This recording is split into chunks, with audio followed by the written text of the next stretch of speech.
નમસ્કાર દર્શક મિત્રો, હું જીગર દેવાણી આપ સૌનું સ્વાગત કરું છું ચર્ચા છડે ચોકમાં। દર્શક મિત્રો, આપણે સૌ જાણીએ છીએ કે આજનું શિક્ષણ ખૂબ આવશ્યક છે આજના બાળકો માટે અને આજનું બાળક આવતીકાલનું ભવિષ્ય છે। એવામાં છેલ્લા કેટલાક સમયથી શિક્ષણને લઈને અનેક સવાલો જોવા મળી રહ્યા છે અને એને જ લઈને મુખ્યમંત્રી ભૂપેન્દ્ર પટેલે પણ એક ટકોર કરી અને કહ્યું કે રાજ્યમાં જ્યારે જોઈએ ત્યારે ટેટ કે ટાટ હંમેશા ચાલુ જ હોય છે। મુખ્યમંત્રી ભૂપેન્દ્ર પટેલે શિક્ષણ વિભાગની કાર્યપદ્ધતિ પર ટકોર કરી અને કહ્યું કે હાલમાં લોકોને સરકારી નોકરી મેળવવાનો ક્રેઝ છે। સારી રીતે કામ કરીશું તો સારું કામ લઈ શકીશું। ઉદ્યોગોમાં સારા કામ માટે વિજ્ઞાનમાં સારું શિક્ષણ પણ જરૂરી છે। તેમણે ટકોર કરતા એવું પણ કહ્યું કે જ્યારે જોઈએ ત્યારે ટેટ કે ટાટ ચાલુ જ હોય છે। શિક્ષણ વિભાગના અન્ય વિભાગોએ ધ્યાન કેન્દ્રિત કરવું પડે છે। સાથે જ સોશિયલ મીડિયાને લઈને પણ તેમણે કીધું કે હું પણ રીલ જોઉં છું। તેમણે સોશિયલ મીડિયામાં રીલ જોવા માટે એવું પણ કહ્યું કે હું એવી રીલ જોઉં છું, એક વખત ચાલુ થાય તો તમે જોતા જ રહી જાઓ। નેગેટિવ રીલમાં ઘણી કોમેન્ટ હોય અને તેને જોનારા પણ વધારે હોય છે, જ્યારે પોઝિટિવ રીલમાં જોનારા ઓછા અને કોમેન્ટ પણ ઓછી હોય છે। ત્યારે આપણે લોકો સુધી સકારાત્મક બાબતોને લઈ જવી પડશે। સરકારનું પોઝિટિવ અને નેગેટિવ બંનેની જવાબદારી મારી છે। લોકો પોઝિટિવ ના જુએ તો આપણે શું બતાવીશું એવી પણ વાત કરી। ત્યારે તમામની વચ્ચે શિક્ષણને લઈને જે ટકોર કરી છે તે આજે આપણે જોઈશું, જાણીશું, સમજીશું અને સરકારી શાળાની ગુણવત્તા અને સાથે સાથે એ શિક્ષણની ગુણવત્તા લઈને ખુદ મુખ્યમંત્રીએ સવાલ ઉઠાવ્યા અને તેને જ લઈને કહ્યું કે જો એ ગુણવત્તા સુધારવામાં આવે તો ઘણો જ ફરક પડી શકે તેમ છે।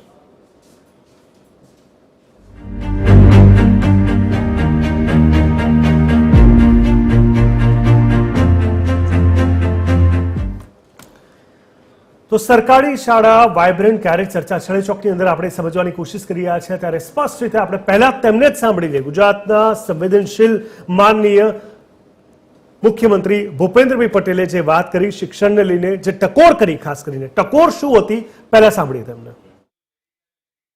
અને શિક્ષણ ખાતામાં ખબર નથી પડતી મને કે ક્યાંથી શું ઊભું થઈ જાય છે, કંઈક ને કંઈક મુદ્દો આવીને તમારે રોજ જે કંઈક ચાલુ ને ચાલુ ટેટ ને ટાટમાં કંઈક બહાર જ નથી નીકળતું।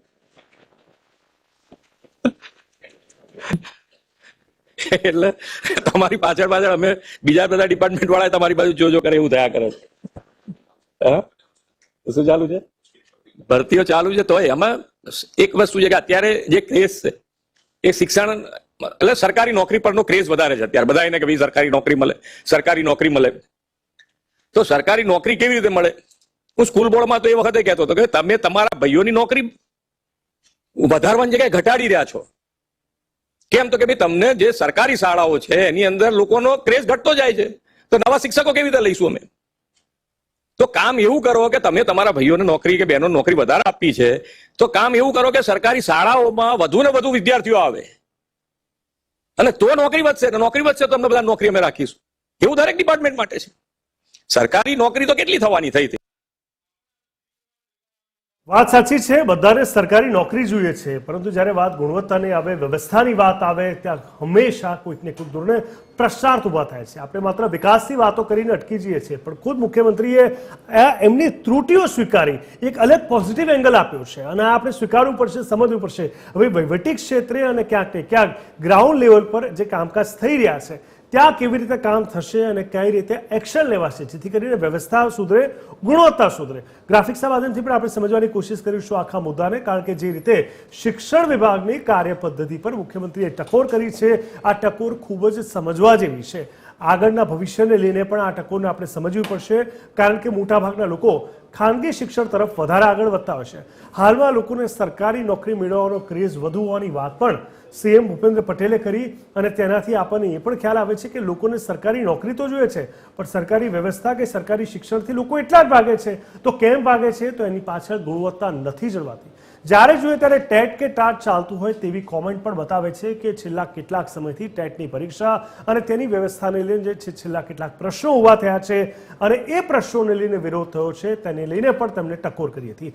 શિક્ષણ વિભાગમાં અન્ય વિભાગોએ ધ્યાન કેન્દ્રિત કરવું પડે છે તેવી પણ વાત કરી। ત્યારે સવાલ એટલો જ કે શિક્ષણમાં સુધારો કરવો હવે કેટલો જરૂરી બન્યો છે। આ જ મુદ્દા પર આપણે ચર્ચાને આગળ વધારીશું અને સમજવાની કોશિશ કરીશું કે આખરે ખુદ મુખ્યમંત્રી ભૂપેન્દ્ર પટેલ હવે જ્યારે મેદાનમાં આવ્યા છે અને તેમને પોતાને આ ટકોર કરવી પડી છે ત્યારે આ કેટલી જરૂરી છે વાત સમજવી। કારણ કે આપણે સૌ જાણતા હોઈએ છીએ કે શિક્ષણ એ પાયાનું હંમેશા કહી શકાય કે ઘડતર કરવા માટેનું પ્રાથમિક પગથિયું હોય છે, જેના થકી એક બાળકને સારું વાતાવરણ, સારા સંસ્કાર, સારું સિંચન, સારી વ્યવસ્થા અને સારી સમજ જેના થકી ઊભી થતી હોય છે. અને એ જ ગુણવત્તા પર જ્યારે સવાલ ઊભા થાય, એટલે પાયાના ઘડતર પર જ્યારે પ્રશ્નાર્થ ઊભા થાય, તો સ્વાભાવિક છે કે ભવિષ્ય ક્યાંક ધૂંધળું બનતું હોય છે. અને એ ભવિષ્ય જ્યારે એ બાળક મોટો થાય છે ત્યારે વ્યવસ્થાને સમજી નથી શકતો અને ત્રુટિઓનો મુખ્ય ભાગ બને છે. ચર્ચાની શરૂઆત કરીશું. આપણી સાથે TV13ના સ્ટુડિયો પર ઉપસ્થિત છે મુકેશભાઈ પંચાલ, મુકેશભાઈ વિશ્વકર્મા, જેઓ કોંગ્રેસ પ્રવક્તા છે. મુકેશભાઈ, ખૂબ ખૂબ સ્વાગત છે આપનું.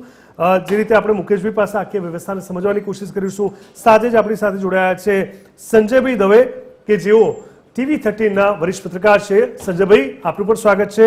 અને ભારતીય જનતા પાર્ટી તરફથી નિલેશભાઈ સોલંકી પણ જોડાઈ ચૂક્યા છે. નિલેશભાઈ, સ્વાગત છે. નિલેશભાઈ, પહેલો સવાલ તમને.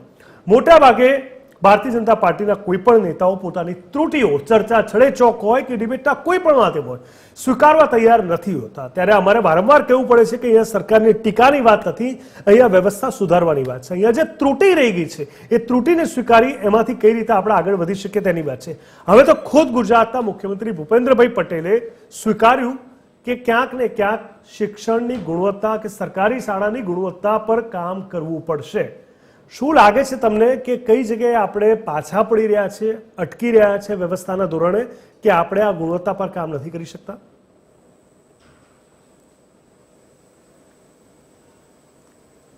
નિલેશભાઈ, આપને સવાલ પૂછ્યો છું. જી નમસ્કાર.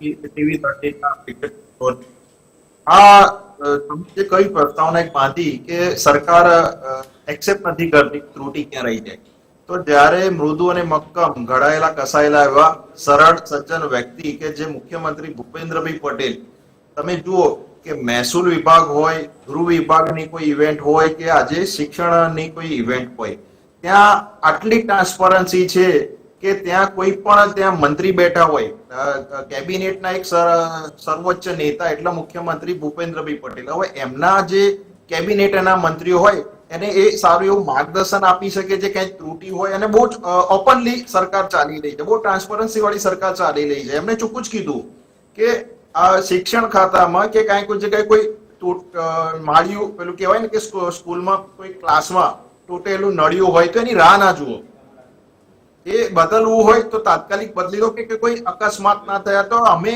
સરકારે પોતે જ કહી રહ્યા છે કે અમે તો ઓપનલી એક્સેસ આપીએ જ છીએ કે તમે ફંડની કોઈ ચિંતા ના કરો, તમારે કામ કરવા માટે અમે બેઠા છીએ, પણ તમે એની રાહ ના જુઓ. એટલે બહુ ખૂબ જ સારી વસ્તુ છે કે એમને એક પોઝિટિવ વાતાવરણમાં એમને કહ્યું છે કે અમારી રાહ ના જુઓ, તમે આગળ વધો. એટલે એડમિનિસ્ટ્રેટિવ જે કહેવાય ત્યાં એક કામ સદંતર ચાલ્યા કરે. જે વિદ્યાર્થીઓ કેન્દ્રમાં રાખીને જ્યાં સરકાર કામ કરી રહી છે, એના લીધે આ સરકાર, આ મુખ્યમંત્રી પોતે જાહેર મંચ ઉપર, આમાં કઈ છુપાવવાની જરૂર નથી, આ સરકાર પોતે જ કહી રહી છે કે ભાઈ કામ કરો. સારી વસ્તુ છે કે વિપક્ષ નથી કહેતી કે કોઈ બીજું નથી કહેતું, આ સરકારના મુખ્યમંત્રી કહી રહ્યા છે. એનો મતલબ એવો થયો કે સરકારના મુખ્યમંત્રીના ઈચ્છા શક્તિ છે કે સારામાં સારું ઇન્ફ્રાસ્ટ્રક્ચર મળે, સારામાં સારું એજ્યુકેશન મળે, સારામાં સારી આની જે મરામત કરવાની હોય એ કરે. એટલે અમારી રાહ ના જુઓ, આ મૂળ કહેવાનો ભાવાર્થ આવો છે. હવે આને આપણે પોઝિટિવ લઈએ, નેગેટિવ લઈએ, અલગ અલગ મંતવ્ય છે બધાનું, પણ જ્યારે મુખ્યમંત્રી પોતે, તમે જુઓ કે શિક્ષણ નીતિમાં ઘણા એવા ચેન્જીસ થયા, ઘણા એવા સારા એવા કામો થયેલા છે, તો એના કામને પણ એમને ગણાવ્યા કે જ્યાં સારું છે તે સારું કહું છું હું, જ્યાં ખોટું છે ત્યાં તમારે રાહ નહીં જોવાની, તમારે ત્યાં તરત એ ત્રુટિ સોલ્વ કરવાની છે. તો આપણા મુખ્યમંત્રી છે કે સરળ સજ્જન વ્યક્તિ છે કે જાહેર મંચ ઉપરથી કહી રહી છે કે ભાઈ અમે તો બેઠા જ છીએ, ગ્રાન્ટ છે આપણી જોડે ઇન્ફ્રાસ્ટ્રક્ચર છે, આપણી જોડે આખું વ્યવસ્થા છે, બહુ જ મોટી 55,000 સ્કૂલો આપણે લઈ બેઠા છીએ. તો આ સ્કૂલો સાથે આપણે વિદ્યાર્થીઓને કેન્દ્રમાં રાખીને જે પણ જોઈએ, આનો મતલબ એક વાત તો સ્પષ્ટ થઈ ગઈ ને કે આપણી પાસે હવે જેમ કે તમારી 30 વર્ષની સરકાર હોય તો એક સારો સમયગાળો જનતાએ આપણા પર વિશ્વાસ મૂક્યો છે અને એના પર કામ થઈ રહ્યું છે, એનો મતલબ થયો. પણ જ્યારે વાત શિક્ષણની આવે છે તો એને લઈને પ્રશ્ન હંમેશા મૂંઝવતા આવે છે. ચાહે વ્યવસ્થાને લઈને આવે છે, પેપર ફૂટવાને લઈને આવે છે, શાળાઓ બનવાને લઈને આવે છે, ટીચરો નથી, શિક્ષકોની કમીને લઈને આવે છે, સારી વ્યવસ્થા નથી ને લઈને આવે છે. તો આ બધા અને સરકારી શાળામાં એની ગુણવત્તા પર પ્રશ્ન વારંવાર આવી રહ્યા છે. તો વહીવટી ધોરણે, કામ કરાવવાની ધોરણે ક્યાં પાછા પડ્યા છો એવું સ્વીકારશો તમે? જીગરભાઈ, છેલ્લા 10 વર્ષનો આંકડો જોઈએ છે ને તો લાખો વિદ્યાર્થી પ્રાઇવેટ સ્કૂલમાંથી સરકારી શાળામાં આવ્યા છે. અને તમારા TV13 ના માધ્યમથી મેં એક વિઝ્યુઅલ જોયા હતા, કદાચ હું ખોટો ના હોઉં તો, કે સુરતની સરકારી શાળામાં ત્યાં આવેદન નામાંકન માટે લાઈનો લાગી હતી. અમદાવાદમાં દરિયાપુર સ્કૂલમાં જે સરકારી શાળામાં જેમાં રાતથી લાઈનો લાગી હતી. તો આ સરકારની એક સફળતા સૂચવે છે. હવે જુઓ, કોઈ વિદ્યાર્થી પેપર લખતો હોય તો ભૂલ થાય છે. હવે પહેલાની સરકારો ભૂલ જ કામ જ નથી કરતી, એટલે ભૂલ થતી જ નથી. ચલો પહેલાની સરકારનો આપણે મુકેશભાઈને સવાલ પૂછીશું, પણ નિલેશભાઈ, તમે જે પેકેજ જોયા હશે અમારા TV13 ના, તો ડ્રોપ આઉટ રેશિયોને લઈને પણ તમે પેકેજીસ જોયા જ હશે અમારા, જે અમે તમને બતાવ્યા હશે. સરકારી શાળાની કમીને લઈને પણ અમે ઘણું બધું બતાવ્યું છે, એ પણ તો તમે જોયું હશે. સવાલ અહીંયા એ જ છે, જે સારું કામ છે એ નથી, પણ જ્યાં ત્રુટીઓ રહી ગઈ છે એ કેમ રહી ગઈ છે? ડ્રોપ આઉટ રેશિયો તમે બતાવ્યું જ હશે કે 2002 થી જે મુખ્યમંત્રી આપણા નરેન્દ્ર મોદીજી હતા ગુજરાતના, ત્યારે ઘરે વિદ્યાર્થીઓને લઈને જતા હતા, પ્રવેશ મહોત્સવ શરૂઆત કરતા. અને આજે તમે જુઓ કે નિલેશભાઈ, હું આપણે ભૂતકાળ પર નથી જવું, આપણે અત્યારની સ્થિતિ પર જઈએ છીએ. ખેર, તમારી પાસે આવું છું. મુકેશભાઈ, ખૂબ સરસ રીતે ગુજરાતના મુખ્યમંત્રી આપણે સૌએ સાંભળ્યું પણ ખરું કે એમને સ્વીકારીને એક સરસ રીતે ટકોર કરી અને કહ્યું કે સરકારી શાળા, સરકારી શિક્ષણ, એની ગુણવત્તા પર કામ કરવાની આવશ્યકતા હોવાની વાત જ્યારે કરી છે. તમારું શું માનવું છે તેને લઈને આ વિષય પર? પહેલા જો સૌ પ્રથમ તો હું એવું ચોક્કસ કહેવા માગું છું કે આપણા દેશની અંદર સ્વર્ગસ્થ રાજીવ ગાંધી વડાપ્રધાન હતા ને, એમણે જે પ્રમાણિક રીતે કબૂલાત કરી હતી ને, એના પછી જો કોઈ બીજી વ્યક્તિ હોય ને તો હું ભૂપેન્દ્રભાઈ પટેલને માનું છું. અને હું કહું છું, ભારતીય જનતા પાર્ટીને આનાથી સારા મુખ્યમંત્રી નહીં મળે. આ પાક્કી વાત કહેવા માંગુ છું. પણ તમે સમજો કે એક બાજુ મુખ્યમંત્રી જે વાત કરે છે એની ચર્ચા આપણે કરીએ છીએ, બીજી બાજુ એમના પ્રવક્તા એમ કહે છે કે પહેલાની સરકારો આમ કરતી હતી, એટલે 30 વર્ષ પહેલા તમને લઈ ગયા. એટલે તમે સમજો કે અહીંયા જ કેટલી ભેદરેખા છે. તમે આજે પણ પરિસ્થિતિ શિક્ષણમાં બહુ જ ખરાબ છે. ભલે તમે એમ કહો કે અમે સરકારી શાળાઓ બનાવી, સ્માર્ટ સ્કૂલો બનાવી, પણ એનો ટકાવારીનો રેશિયો કેટલો અને એની સામે પ્રાઇવેટ સ્કૂલો કેટલી, એની ફીઓ પરનું નિયંત્રણ કેટલું, એની અત્યારે ડોનેશનો વધતા જાય છે. પ્રાઇવેટ સ્કૂલોના માલિકોને જે રીતે છૂટ આપી દેવામાં આવી છે સાહેબ, 2 લાખ 3 લાખ 4 લાખ ડોનેશન વગર એડમિશન નથી મળતું, અને એની ફી જુઓ તો 1 લાખથી ઓછી ક્યાંય ફી નથી. તો હું કહું છું, ધ્યાન આપણું કેન્દ્રિત ત્યાં થવાની જરૂર છે. સ્માર્ટ સ્કૂલો બને, સરકારી સ્કૂલો બને, બરાબર છે, પણ સરકારી સ્કૂલોની ત્રુટી એ મુખ્યમંત્રીશ્રીએ કહ્યું, અને જે કંઈ શિક્ષણમાં રોજબરોજ ચાલતું આવે છે અને જે ત્રુટીઓ છે એ પણ એમણે કહ્યું. એટલે મારે તો કંઈ કહેવાની જરૂર નથી. તો એમને કહેવાની જરૂર ક્યારે પડી? આજે એક વસ્તુ છે, ઘરનો વડીલ જ્યારે ઘરની અંદર ટકોર ક્યારે કરે કે એને કંઈક એવું દેખાય છે કે ખૂટે છે અને ગુજરાતની પ્રજાએ ઝંખે છે, આ વસ્તુ એમના મગજમાં આવી.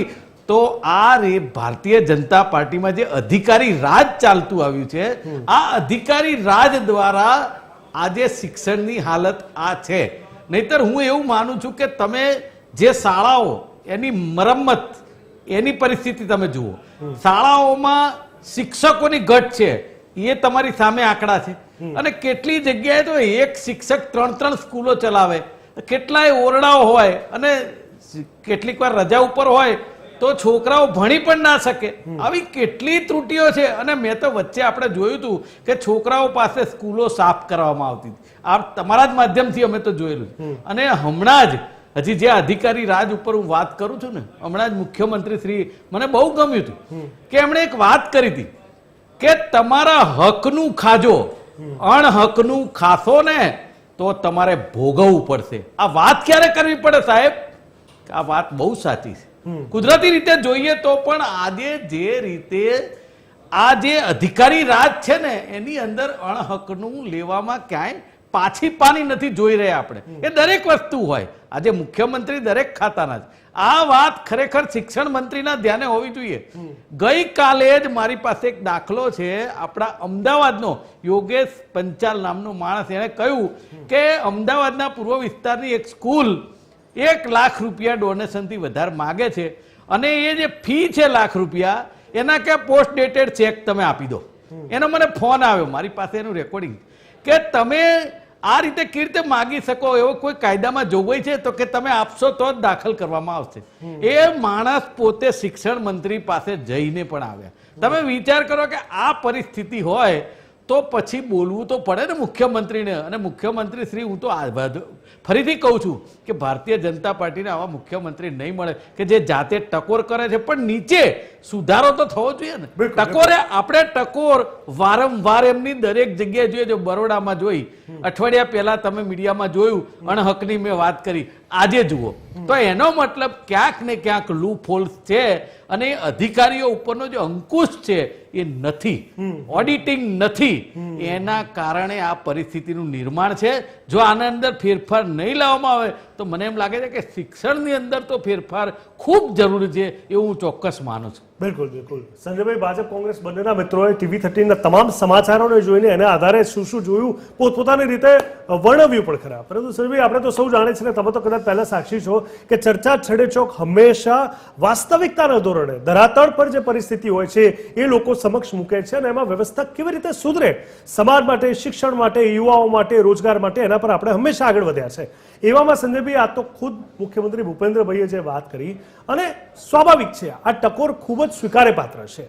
અને આના માટે પેલું જે કહેવાય ને કે એક શબ્દ છે સ્પોર્ટ્સમેન સ્પિરિટ, એ હોવો જોઈએ જે એમની ભાષામાં હતો. આ ખાલી એક ફોર્માલિટી સ્પીચ નથી. એમની અંદરનો ભાવ, એમના એક્સપ્રેશન, એમના હાવભાવ કહી રહ્યા હતા કે ભાઈ આના પર કામ થવું પડશે, થવું જરૂરી છે ને થયું નથી. તો નથી લાગતું સંજયભાઈ કે હવે ધરાતળ પર જે અધિકારીઓ છે, વહીવટી ધોરણે આખું તંત્ર છે, એને થોડું વધારે પ્રોએક્ટિવ થવાની જરૂર છે? બિલકુલ જીગર, અહીંયા તો વાત પહેલાં એ કરીશું કે બીજેપીના આપણા પ્રવક્તા મિત્ર નિલેશભાઈ જે વાત કરી, જે રીતે મુકેશભાઈ વાત કરી, પણ અહીંયા એક સ્ટેપ આગળ વધીને હું એ વાત કરીશ કે ડે 1 થી જ્યારથી શપથ લીધા છે ભારતીય જનતા પાર્ટીના મુખ્યમંત્રી તરીકે ભૂપેન્દ્રભાઈ પટેલે, ડે 1 થી ત્યારે ચોમાસાની સિઝન હતી અને સૌરાષ્ટ્રમાં એ રીતે પૂર આવેલું, અને ડે 1 થી પોતે ઓફિસમાં બેઠા પહેલાં પોતે ત્યાં નીકળી ગયેલા પ્રવાસે અને તમામ પરિસ્થિતિનો તાગ મેળવેલો હતો. અને ધીરે ધીરે જ્યારે એમને મોકો મળે છે ત્યારે અહીંયા સમજવાની વાત એ છે કે આપણે યાદ હોય તો 2023-24નું શિક્ષણ ક્ષેત્રે બજેટ 43 કરોડની ઉપર આસપાસ છે. આજે સૌથી વધુ બજેટ જો કોઈ ફાળવવામાં આવ્યું હોય રાજ્ય સરકાર તરફથી તો શિક્ષણ વિભાગને છે. અને એ શિક્ષણ વિભાગના બજેટને કઈ રીતે કામે લેવું, અચ્છા એના અભ્યાસ પછી આ એનું એક તારણ, આજે જે કંઈ સીએમએ જે કંઈ ટકોર કરી છે, ગઈકાલના પ્રસંગની વાત છે, એ બહુ માર્મિક ટકોર છે. અને આ ટકોર કદાચ જે રીતે આપણે સવાલ ઉઠી રહ્યા છે કોંગ્રેસ તરફથી કે કોંગ્રેસના મિત્ર તરફથી કે સિસ્ટમમાં ખરેખર નીચે જોવા જેવું છે, તો હવે મને લાગે છે કે કદાચ નીચે સુધી પણ આ ધ્યાને લેવાશે, તમામ વસ્તુ ઉપર વિઝિટ થશે. પણ આજની જે આ ટકોર છે એ ખરેખર જે બજેટ ફાળવવામાં આવ્યું છે, જેને લઈને શિક્ષણનું સ્તર સુધારવા માટે સરકારી શાળાઓથી પહેલ કરવામાં આવશે. અને ખરેખર જે રીતે કદાચ આપણે વિચારીએ છીએ કે ભૂતકાળમાં જે પરિસ્થિતિ હતી એના કરતાં વિશેષ પરિસ્થિતિ રાજ્યમાં, ગુજરાત રાજ્યની અંદર સરકારી શાળાઓની જોવા મળે, તો કદાચ એવું કહી શકાય કે આવનારા દિવસોમાં આ સૌથી મોટા આશીર્વાદ એવા મા બાપ માટે હશે કે જે રાતભર જાગીને પ્રાઇવેટ સ્કૂલોની બહાર લાઈનો લગાવે છે અને લાખો રૂપિયાનું ડોનેશન આપવા માટે તૈયાર થાય છે. ત્યારે એટલું કહી શકાય કે ખરેખર સંવેદનશીલ સરકારના, અને આજે મિત્ર મુકેશભાઈ પંચાલે પણ જો સીએમના વખાણ કરવા કે અથવા એમની વાતને સ્વાભાવિક રીતે વ્યવસ્થિત રીતે લીધી છે, તો આપણે એટલું કહી શકીએ કે આ એમની સફળતા છે. અને એ સફળતાની સાથે કામગીરી પણ આટલી સફળતાથી થાય એવું સૌ કોઈ ઈચ્છે છે અને કદાચ એ આવનારા દિવસોમાં થઈ શકે. બિલકુલ નિલેશભાઈ, હવે ઇન્ફ્રાસ્ટ્રક્ચર પર ખૂબ સારું ગુજરાત કામ કર્યું છે, ટ્રાન્સપોર્ટેશન પર ખૂબ સારું કામ થઈ રહ્યું છે, વિવિધ પ્રોજેક્ટ્સને લઈને ઘણા બધા સારા કામ થઈ રહ્યા છે, પરંતુ તમામની વચ્ચે ક્યારે ગુજરાત શિક્ષણને લઈને એક્ઝામ્પલ બનશે? ક્યારે બાકીના રાજ્યોને આપણે બતાવી શકીશું કે સરકારી શાળા માટે પડાપડી થઈ રહી છે? કારણ કે પ્રાઇવેટ શાળાનું એજ્યુકેશન ગમે તેટલું મોંઘું કેમ ન હોય, પણ વાલીઓ માટે ઓપ્શન જ નથી એવી વાત સામે આવે છે. અને ઓપ્શન નથીનો મતલબ એ સ્પષ્ટ થઈ ગયો કે સરકારી શાળાની ગુણવત્તા બિલકુલ શૂન્ય અવકાશ બરોબર છે. અને એના જ માટે આપણે અત્યારે ટકોર પણ કરવામાં આવી છે સીએમ ખુદ દ્વારા. તો નથી લાગતું કે એના પર જોરશોરથી કામ થવું જોઈએ? આ કોઈ રોકેટ સાયન્સ તો છે નહીં. ટીચરો ડિપ્લોય કરવાના છે, ઇન્ફ્રાસ્ટ્રક્ચર સુધારવાનું છે, કોર્સિસ સરસ યોગ્ય સમય થાય, ટેકનોલોજી વધે, ડિજિટલ તરફ આગળ વધીએ, જે બેઝિક માળખું છે એના પર તો કામ કરવાનું છે. તો નિલેશભાઈ, ક્યાંક નથી લાગતું કે હવે એના પર થોડું કામ આગળ વધવું જોઈએ? જો મુખ્યમંત્રી શ્રીના વખાણ કોંગ્રેસના પ્રવક્તા કરતા હોય તો ખૂબ સારી વસ્તુ છે કે આ હેલ્ધી ડિબેટ આવી ડિબેટ થવી જ જોઈએ કે મુખ્યમંત્રી પોતે એક સરળ વ્યક્તિ એક સરળ ભાષામાં કહી રહ્યા છે કે ભાઈ ત્યાં એજ્યુકેશન મિનિસ્ટર પણ બેઠા છે, એમના પણ કહી રહ્યા છે કે ભાઈ મેં આપને કહ્યું કે નાનામાં નાની ત્રુટિ હોય તો રાહ ના જુઓ કે ભાઈ અમે તો કે બેઠા જ છીએ, અમે તો એક્સેસ આપી જ છીએ, બધી જ ગ્રાન્ટ આપી છીએ, તમે રાહ ના જુઓ. બીજી વસ્તુ કે ધોરણ 1 નો જે ITE નો જે નામાંકન આપે જોયો છે ખૂબ જ ઐતિહાસિક છે કે પહેલા રાઉન્ડમાં 86,274 વિદ્યાર્થીઓનું નામાંકન થયું છે. ત્રીજો રાઉન્ડ કદાચ હું માનું ત્યાં સુધી લાખની આસપાસ પહોંચે છે તો ખૂબ જ સારી વસ્તુ છે કે RTE ની જે સરકારની જે યોજના હતી એ સફળ થઈ રહી છે. ઇન્ફ્રાસ્ટ્રક્ચરની વાત કરીએ તો આપણા સાંસદ અમિતભાઈ શાહ સહકારી મંત્રી જે દેશના ગૃહપ્રધાન છે એ જ્યારે આવે છે ત્યારે 1 થી 5, 10 સ્કૂલો સ્માર્ટ સ્કૂલોમાં કન્વર્ટ કરે છે. નિલેશભાઈ, તમે ફરી એકવાર તમારી અચીવમેન્ટ સક્સેસ ઉપર વાત કરી રહ્યા છો. હું એમાં ના નથી પાડી રહ્યો. હું ફરી એકવાર કહેવા માંગુ છું, જ્યાં કામ નથી થઈ રહ્યું એના પર તમે શું કહેવા માંગશો? જે છે તમને 100માંથી 80 માર્ક કાંઈ મારે એ નથી જોતા, 20 કેમ નથી આવી રહ્યા, જેના કારણે લાખો વિદ્યાર્થીઓ કે વાલીઓ સફળ થઈ રહ્યા છે, એ 20 પર શું થવું જોઈએ તમારા મત મુજબ અને કેમ નથી થઈ રહ્યું? નહીં થવું જોઈએ કે જે રીતે જે અંતરિયાળ જે ગામડાઓમાં કે જૂની પુરાણી સ્કૂલો થઈ ગઈ હોય કે તેની અવેબિલિટી કે ઘણા જૂની ઇમારતો હોય તો ઇમારતો બદલવા માટે સરકારે પોતે મુખ્યમંત્રી શ્રી કહી રહ્યા હોય કે ભાઈ અમે એક્સેસ આપીએ છીએ, અમે બધી જ જાતની પરમિશનો આપીએ છીએ, તો હવે એડમિનિસ્ટ્રેટિવને પણ ધ્યાન રાખવાની જરૂર છે, એ અધિકારીઓને પણ ધ્યાન રાખવાની જરૂર છે કે ભાઈ અહીંયાથી મુખ્યમંત્રી પોતે આટલી ધ્યાનપૂર્વક ટકોર કરતા હોય તો હવે આગામી દિવસોમાં કોઈ પણ છેવાડાની ગામડાની પણ સ્કૂલમાં કોઈ પતરા બદલવાના હોય, નળિયા બદલવાના હોય કે કોઈ ઇમારતને કંઈક રિકન્સ્ટ્રક્શન કરવાનું હોય તો એમાં પણ આ સરકાર હવે કટિબદ્ધ છે કે આગળ આ દિશામાં કામ કરશે. એટલે મૂળ કેન્દ્રમાં વિદ્યાર્થી રાખીને જીગરભાઈ આ સરકાર કરી રહી છે અને ખૂબ જ સારી વસ્તુ છે કે બધા વિભાગોમાં મુખ્યમંત્રી શ્રી આ રીતે માર્મિક ટકોર કરે છે અને પોઝિટિવ લેવામાં આવે છે તો ગુજરાતનું શિક્ષણ બહેતર છે, અતિ બહેતર થશે અને એ દિશામાં બધા જ ઇનોવેટિવ અત્યારના જે નવા જનરેશન સાથે ટેકનોલોજી સાથે વિદ્યાર્થીઓ જે આગળ વધી રહ્યા છે કે હવે ભગવદ્ ગીતાના પણ અમુક શ્લોકો આપણે આધ્યાત્મિક રીતે પણ એને એજ્યુકેશનમાં લાવી રહ્યા છીએ તો એ જરૂરી છે કે હવે દુનિયાભરની ટેકનોલોજીનો ઉપયોગ કરીને વિદ્યાર્થીઓને સક્ષમ બનાવી શકાય. ઘરે ઘરે સરકારી નોકરી નથી પહોંચાડી શકતા કોઈ પણ સ્ટેટમાં કે કોઈ પણ રાજ્યમાં કે ભારતમાં, આપણને ખબર છે, પણ એના માટે આ સરકારે શું કર્યું કે નવા ઇનોવેટિવ કે સ્કિલ ડેવલપમેન્ટ યુનિવર્સિટીઓ ઊભી કરી કે વિદ્યાર્થીઓ 12 પાસ કરે છે પછી એ પોતાનું ભવિષ્ય પોતાની જાતે બનાવી શકે, બીજા લોકોને નોકરી આપી શકે. તો આ સરકાર એ દિશામાં કામ કરી રહી છે. એટલે આજનો અભિગમ છે કે મુખ્યમંત્રીની જે માર્મિક ટકોર છે એને ખૂબ પોઝિટિવ લઈ શકાય અને હવે તો કોંગ્રેસના પ્રવક્તાએ પણ આને આવકાર્યા છે તો અહીંયા સરકાર સફળ થાય છે કે બાકીના જે નિલેશભાઈ, કોંગ્રેસના પ્રવક્તાએ એટલા માટે એપ્રિશિએટ કર્યું કારણ કે એમને જે ટકોર જે સ્પોર્ટ્સમેન સ્પિરિટથી એક્સેપ્ટ કરી છે ને એની વાત છે. તમે ટકોર પર ફોકસ નથી કરી રહ્યા, તમે અચીવમેન્ટ પર હજી પણ ક્યાંક ફોકસ કર્યો છે. નિલેશભાઈ, બીજી વાત તેમને એ પણ કરી કે સરકારી નોકરી બધાને જોઈએ છે અને ત્યાં પણ ફરી એકવાર ગુણવત્તા લઈને અથવા સરકારી વ્યવસ્થાને લઈને પ્રશ્નાર્થ ઉભા કર્યા હતા. તેના પર શું કહેવું છે તમારું શું લાગે છે કે અહીંયા મુકેશભાઈ સિસ્ટમની અંદર ત્રુટિઓની વાત કરીએ તો કઈ જગ્યાએ રહી ગઈ છે? ખુદ મુખ્યમંત્રી આટલા પોઝિટિવ છે છતાં પણ ગ્રાઉન્ડ લેવલ પર ક્યાંક કામ ના થતું હોય તો ક્યાંક ગેપ તો છે ને, એને આપણે પૂરો પડશે. મુકેશભાઈ, ચોક્કસ એવું કહેવા માંગુ છું કે આ ભેદરેખા છે ને એમાંથી ખરેખર ભારતીય જનતા પાર્ટીના પ્રવક્તા કે જે કોઈ એમને બહાર આવવાની જરૂર છે કે મુખ્યમંત્રી શ્રી જે વાત કરે છે એ વાતને હવે કેવી રીતે પોઝિટિવલી લઈ જવી એ વસ્તુ ઉપર તમારે ચર્ચાની વાત છે. આપણે ચર્ચા કઈ રહે એમને ટકોર કેમ કરી એ સવાલનો જવાબ જો એ આપી શકે તો તરત જ આનું સોલ્યુશન આવે, પણ એ જવાબ નથી. એ વાત એ જ કરી છે 30 વર્ષથી ભારતીય જનતા પાર્ટીની સરકાર છે. ચલો ભૂપેન્દ્રભાઈ તો હમણાં થોડા સમય પહેલા એ પહેલાના મુખ્યમંત્રીએ શું કર્યું? 30 વર્ષ જેટલો સમય જ્યારે ગુજરાતની અંદર તમારી સરકાર હોય અને શિક્ષણ ક્ષેત્રે આજે 2 લાખ કરોડ જેટલો GST આવે છે દેશમાં, મસ્ત મોટું શિક્ષણમાં બજેટ ફળવાય છે તો એ બજેટ જાય છે ક્યાં? આ સૌથી મોટો સવાલ છે. અચ્છા, મુખ્યમંત્રીશ્રીને ટકોર કરવી પડે એના કરતા હું જુદી વાત કરું છું કે આ વિભાગના શિક્ષણ મંત્રી શું કરે છે. તમે સમજો એમની ફરજ શું છે. એમને શિક્ષણ મંત્રી શેના માટે બનાવવામાં આવ્યા કે ભાઈ શિક્ષણ ખાતામાં જે કઈ ત્રુટીઓ હોય, જ્યાં સ્કૂલો નવી બનાવવાની હોય, જે કંઈ કરવું પડતું હોય એ તમારે આખા જિલ્લે ફરી અથવા તો તમારો જ્યાં જ્યાં અધિકારીઓ ઉપરનો અંકુશ હોય એના દ્વારા તમે કરાવડાવો. એ નથી થઈ શકતું. એટલા માટે એમણે ટકોર કરી. તો હું માનું છું એ શિક્ષણ મંત્રીની નિષ્ફળતા કહેવાય, અથવા અધિકારી જો એ મંત્રીનું નથી માનતા એ નિષ્ફળતા કહેવાય. કારણ કે આપણે જોયું છે ભારતીય જનતા પાર્ટીમાં સાંસદ હોય કે ધારાસભ્ય હોય, દરેક લોકો પોતાના વિસ્તારમાં અધિકારીઓ માટે ફરિયાદ કરી ચૂક્યા છે. એ આપણે જોયું છે. અને એ એટલા માટે જોયું છે કે અધિકારી રાજ જે અત્યારે ચાલી રહ્યું છે એ લોકોને જાણે કોઈનો ડર જ નથી. એ શિક્ષણ મંત્રી હોય કે કોઈ પણ હોય, એ જે પ્રક્રિયા છે ને એમાંથી બહાર આવવાની કે બહાર લાવવાની આ ગુજરાતને જરૂર છે. હવે તમે સ્માર્ટ સ્કૂલોની વાત કરો છો કે એ આપણા ગૃહમંત્રી આવે તો 2-3 સ્કૂલો એમ કે સ્માર્ટ સ્કૂલ બનાવીને ઉદ્ઘાટન કરીને જાય છે. હું કહું છું કે એ જ ગૃહમંત્રી કે જે કોઈ નેતા આવતા હોય, સારું કામ કરવા આવતા હોય, એ લોકો આ પ્રાઇવેટ સ્કૂલોને લગામ કેમ નથી લગાવી શકતા? મને એ ખબર જ નથી. એ લિસ્ટ શું એમની પાસે નથી?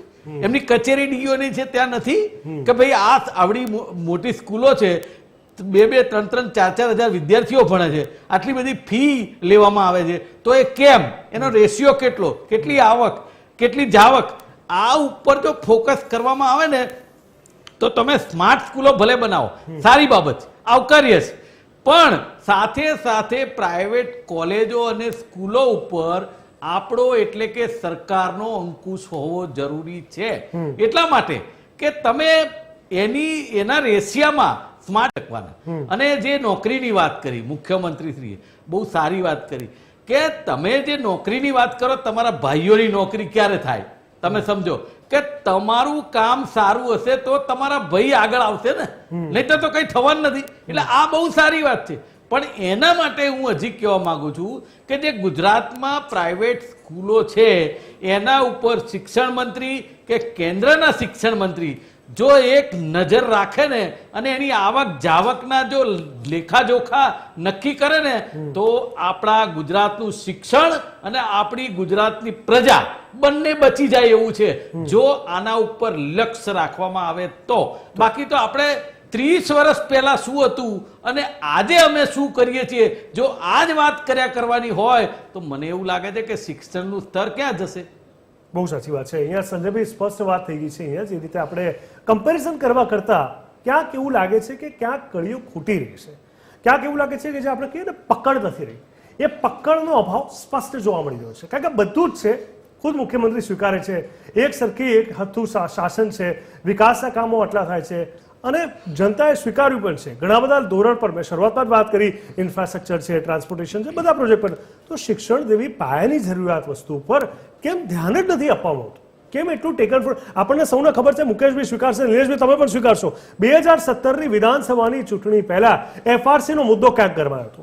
એ વખતે પણ આપણે એ જોયું હતું કે કેટલું સસ્તામાં એ લોકોને એડમિશન મળશે, ડોનેશન નહીં થાય, વગેરે વગેરે વગેરે કેવી વાતો સામે આવી હતી. એનું ઇમ્પ્લિમેન્ટેશન એને લઈને પણ સવાલ ઉભા થાય છે. સંજયભાઈ, તો પછી અહીંયા કઈ જગ્યાએ તમને લાગે છે કે કેમ અટકી રહ્યું છે અને પકડ ક્યાં ચૂકાઈ રહી છે? બીજેપીના પ્રવક્તા મિત્ર નિલેશભાઈને ખ્યાલ હશે, આટલું ઊંચું શિક્ષણ વિભાગને budget plus school of excellence mission અંતર્ગત 3000 કરોડ તો આ પ્રકારની ત્રુટીઓ, જે ખરાબ ક્લાસ હોય, જેની અંદર પતરાની વાત કરી મિત્રએ, જેની અંદર ચેન્જીસ કરવાની વાત કરી, જેની અંદર સારી ટેકનોલોજી મૂકવાની વાત કરી, હાયર એજ્યુકેશન અને પ્રાથમિક શાળાનો વિકાસ કરવાની વાત કરી, 3000 કરોડનું બજેટ તો એના માટે ફાળવાયું છે. તો આ બધું બજેટ જે રીતે વિપક્ષ મિત્રએ જે રીતે મુકેશભાઈ સવાલ કર્યો કે બધા પૈસા જાય છે ક્યાં, એક પત્રકાર તરીકે આપણે જ્યારે આ તમામ કવરેજ કરેલું છે, આપણે વિધાનસભામાં જ્યારે બજેટ સત્ર હતું ત્યારે પણ આટલું મોટું બજેટ, આટલી મોટી ફાળવણી, મને એવું લાગે છે ક્યાંક મૃદુ અને મક્કમ મુખ્યમંત્રીની નજરે હવે આવતા આ સમગ્ર મામલે ખરેખર એક સચોટ નિર્ણયથી યોગ્ય કાર્યવાહી થવી જોઈએ. કારણ કે જે રીતે આંધળાપણું ચાલી રહ્યું છે ને એની અંદર સિસ્ટમમાં સુધારો નહીં આવે ત્યાં સુધી એનું પરિણામ નહીં આવે. આખરે તો કોઈ પણ જગ્યાએ તમે સરકાર 30 વર્ષથી ચલાવો છો, વેલ એન્ડ ગુડ, ચાલે છે અને કદાચ આવતા વર્ષોમાં પણ ચાલશે, પણ તમારી જે છબી ખરડાઈ રહી છે, જે મુખ્યમંત્રી નરેન્દ્રભાઈ મોદીએ કે કેશુભાઈ કાશીરામ રાણા અને એ વખતના જે નેતાઓએ ઊભી કરી હતી ભારતીય જનતા પાર્ટીની, એ છબીને જ્યારે તમે લોકો અત્યારે આ સિસ્ટમથી ખરડાઈ રહી છે ત્યારે પગલાં તો લેવા જ પડશે. અને એ પગલામાં જે શિક્ષણની કે કોઈ પણ વિભાગની અંદર જ્યાં ત્રુટિ રહેલી છે, એ ખામી રહેલી છે, એને પણ તમારે ખાડવી અને શોધવી અને એમાં તમારો સુધારો કરવો પડશે. એટલે એટલું કહી શકાય કે બજેટ ખરેખર વપરાય છે કે કેમ એ પણ જોવું પડશે. બજેટ તો અપાય છે, વિધાનસભા સત્ર અને બજેટ સત્રની અંદર બજેટની ફાળવણી થઈ જાય છે, પણ યોગ્ય રીતે વપરાય છે કે કેમ, અને નથી વપરાતું તો વિપક્ષથી લઈને મીડિયા સુધીના સવાલો જે આવે છે ત્યારે પણ કેમ ધ્યાન નથી જતું. કદાચ મુખ્યમંત્રી આ વાતને નોંધ લીધી હશે અને એને લઈને કદાચ આ એમને જે માર્મિક ટકોર કરી છે, કદાચ આવનારા દિવસોમાં ગુજરાતના જે બાળકો છે એને સારું શિક્ષણ મેળવતી સરકારી સ્કૂલો મળે, સારું ત્યાં પ્લેગ્રાઉન્ડ મળે અને સારા ઇન્ફ્રાસ્ટ્રક્ચર વાળી સ્કૂલો મળે એવી આપણે અપેક્ષા રાખીએ. બિલકુલ બિલકુલ સાચું. નિલેશભાઈ, ફરી એકવાર એ જ સવાલ આવ્યો કે બજેટ આટલું મોટું, કરોડોના આંકડા જ્યારે સામે આવે છે, હું નથી ચાહતો કે આ આંકડા હંમેશા ફોર્માલિટીનો ભાગ બની જાય. એ ગ્રાઉન્ડ લેવલ સુધી પહોંચવા જોઈએ, વ્યવસ્થાનો ભાગ બનવા જોઈએ, સુવિધાઓ વધવી જોઈએ અને એનાથી શિક્ષણ પર એવી અસર થાય કે એટલીસ્ટ લોકો એકવાર તો વિચારે કે સરકારી શાળા બાજુમાં જ છે તો આપણે આટલે દૂર નથી જવું. પણ લોકોને ખબર છે, લોકો વિચારતા જ નથી. આજે તમે જુઓ, મેડિકલના ધોરણે જુઓ તો સિવિલને લોકો કન્સિડર કરે છે. આજે બી સિવિલ હોસ્પિટલ કે ત્યાંના ડોક્ટરોને ભલે ઓછો વર્ગ હોય પ્રાઇવેટ કરતા, પણ છતાં લોકો પસંદ કરે છે, ત્યાં કામ થઈ રહ્યું છે. સરકારી શાળાને કોઈની હિંમત જ નથી થતી કે ત્યાં એજ્યુકેશન લઈએ, ત્યાં આગળ વધીએ. તો આવું કેમ? તો તમને નથી લાગતું નિલેશભાઈ એના પર તમારા બધાએ ભેગા થઈને કામ કરવું પડશે? કોર્પોરેટરો છે, MLA છે, આટલા MPs છે અને ઘણી બધી વ્યવસ્થા છે, આટલી મોટી ટીમ છે કાર્યકરોની, તો કેમ નહીં તમે એનું ચેકલિસ્ટ બનાવીને એના પર ના આગળ વધી શકો? નિલેશભાઈ, ગુજરાતના મુખ્યમંત્રી શ્રીના માર્ગદર્શન હેઠળ કનુભાઈ દેસાઈ જે ફાઇનાન્સ એમને 2025માં 59,999 કરોડ એજ્યુકેશનમાં એ સૌથી વધારે કહેવાય. અને એ પણ આ બધી ઇન્ફ્રાસ્ટ્રક્ચરમાં કે જેમાં મારી જોડે થોડા આંકડા છે, આપણે વિધાનસભામાં પટલ પર તેમાં 3,000 કરોડ સ્કૂલ ઓફ એક્સેલન્સ ની પાછળ ખર્ચેલા છે. તમે સમજો કે આપણે આ પોઝિટિવની ચર્ચા નથી કરતા. હંમેશા ક્યારેક કોઈ જગ્યાએ હોય તો નેગેટિવની જ વાત હોય કે કોઈ અધિકારી જાય છે તો 2 સ્કૂલોનું એ સર્ટિફિકેટ આપે છે કે ખરાબ છે અહીં દે, પછી આગળની 2 સ્કૂલોનું સર્ટિફિકેટ નથી આપતા કારણ કે પોઝિટિવ હતું. એટલે આપણા ત્યાં હંમેશા એ સર્ટિફિકેટ અમે આપી દીધું તમને, એ 2 સ્કૂલોનું. નિલેશભાઈ, એ સર્ટિફિકેટ અમે આપી દીધું, પણ તમે જે સ્વીકાર્યું કે 2 સ્કૂલોનું પરિણામ નથી સારું, નેગેટિવ છે, ત્યાં વ્યવસ્થા નથી, એ તો સ્વીકારો છે ને, એના પર કેમ કામ નથી થતું? પ્રશ્ન મારો ફરીને ત્યાં જ આવે છે. એ જ અધિકારીએ જે ધવલભાઈ પટેલ હતા, કદાચ નામમાં કરેક્શન હોય તો માફ કરજો, એ ધવલભાઈ પટેલે જ મુખ્યમંત્રી શ્રીએ મોકલેલા હતા અને મોકલે એમને સામે રિપોર્ટ આપ્યો કે 2 સ્કૂલનું સ્તર ખરાબ છે અને 2 સ્કૂલ સારી છે.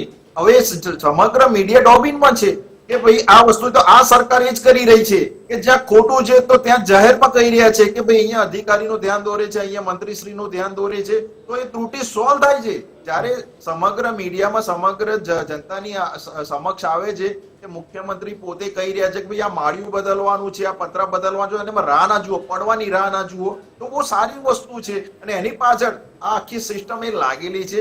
સ્કૂલ ઓફ એક્સિલન્સ હોય કે ઇન્ફ્રાસ્ટ્રક્ચર હોય કે નવા ટોયલેટ બનાવવાના હોય, નવી સાયન્સ લેબ બનાવવાની હોય, એ બધી જ રીતે આ સરકાર પૂર્ણ દિશામાં એક કામ કરી રહી છે. અને ક્યાંય મેં આપને કહ્યું કે સમગ્ર વ્યવસ્થા 55,000 સ્કૂલ એટલે આપણી જોડે ખૂબ મોટું બોર્ડ છે, ઇન્ફ્રાસ્ટ્રક્ચર છે, મેન પાવર છે, સમય પ્રમાણે રોકવા માંગીશ. મધ્યાહન ભોજનથી લઈને શિક્ષકોની કમીથી લઈને ડિજિટલની તમે વાત કરી, પણ ઘણી જગ્યાએ તો શિક્ષકો નથી, પતરા ઉખડી ગયા છે, ડેમેજ થઈ ગયા છે, એ તમે પોતે સ્વીકાર્યું. તો આ બધી વસ્તુનો તો રિપોર્ટ મીડિયા બતાવે કે ભૂપેન્દ્રભાઈ આપણા CM ટકોર કરે, એની રાહ ના જોવાની હોય ને. આના પર તો કામ તાત્કાલિક થવું જોઈએ.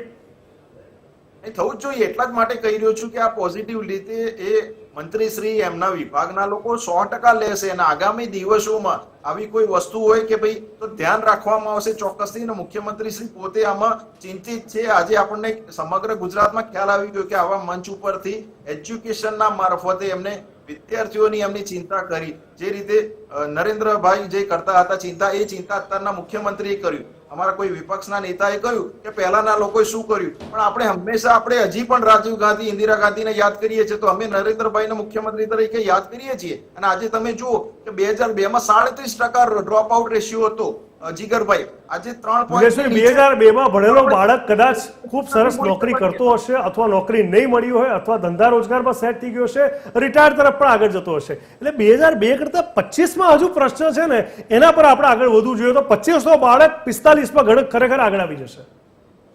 નહીં, એક કેલ્ક્યુલેશન, એક સ્ટેટિસ્ટિક આંકડા હશે. એજ્યુકેશનમાં હંમેશા એક સ્ટેટિસ્ટિક આંકડા ઉપર આપણે ધ્યાન રાખતા હોય કે 2002 માં ડ્રોપ આઉટ રેશિયો 37% હતો, આજે 3% નીચે છે. તો એ કેલ્ક્યુલેશન તો જરૂરી છે ને. આજે તમે તમારા રિપોર્ટરના માધ્યમથી પણ એ રિપોર્ટ મંગાવી આપો છો વિભાગમાંથી કે ભાઈ તો સરકાર કામ કરી રહી છે. સરકારે કંઈ કામ નથી કર્યું, સરકારે કંઈ બેઠી રહી છે, સરકાર કંઈ કામ નથી કરતી, કોઈ લેબ નથી કરી, સ્કૂલો છોકરાઓ ભણવા જ નથી જતા. સરકાર બજેટ ફાળવે છે, સરકારનું વિઝન સારું છે, સવાલ તંત્ર પર છે, સવાલ વહીવટી ધોરણે છે, સવાલ ગ્રાઉન્ડ લેવલ પર છે, સવાલ અધિકારીઓને લે છે. મુકેશભાઈ, શું કહેશો તમે?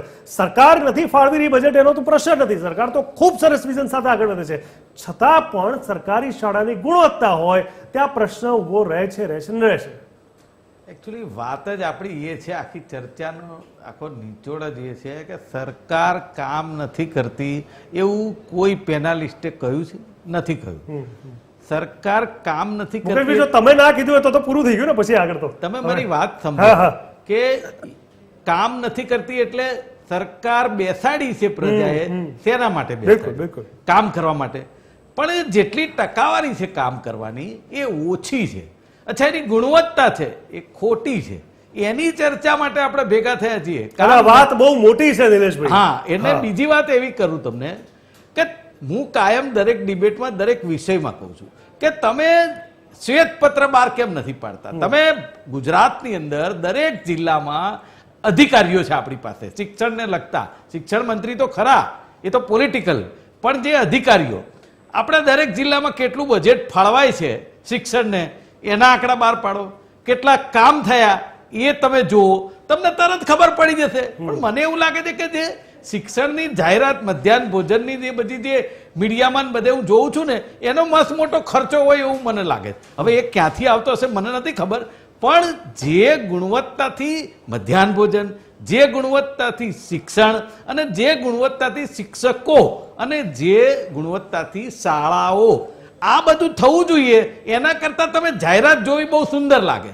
એટલે મારું કેવું એમ છે, શ્વેતપત્ર બહાર પાડવાથી માનનીય મુખ્યમંત્રીશ્રીને પણ ખબર પડે, માનનીય પ્રવક્તાશ્રીને ખબર પડે, ગુજરાતની જનતાને ખબર પડે, આપણા ટીવી 13 ને પણ ખબર પડે કે ખરેખર ગુજરાતની પરિસ્થિતિ શું છે.